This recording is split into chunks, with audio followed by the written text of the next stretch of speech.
Hello all, welcome to my channel. ఈ short video వచ్చేసి పచ్చి మామిడికాయతో చేసే పులుసు అనమాట. దీనికి నేను ఒక కాఫీ కప్ అంతా కందిపప్పు తీసుకొని ముందుగానే కొంచెంసేపు నానపెట్టుకొని విజిల్ రానిచ్చుకున్నాను మెత్తగా. దాంట్లోకి మనం తరిగిపెట్టుకున్న కూరగాయలన్నీ కూడా వేసేసి విజిల్ రానిచ్చుకుంటున్నాను. మీరు మామిడికాయ కూడా దాంట్లో ఇత్తనం ఉంటుంది కూడా, అది కూడా వేసేసి ఉడికించుకోండి.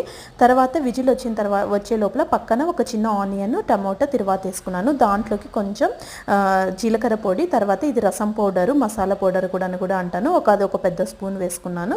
అది అంతా టమోటా మగ్గేంత వరకు కూడా దీన్ని మంచిగా ఫ్రై చేసుకోండి. తర్వాత విజిల్ వచ్చిన తర్వాత దీన్ని మనం మగ్గించుకున్న దీంట్లోకి వేసేసుకొని మంచిగా ఉడికించుకోవాలి. దాంట్లోకి కొంచెం బెల్లం వేసుకోవాలి, మీకు స్వీట్కి తగ్గట్టు.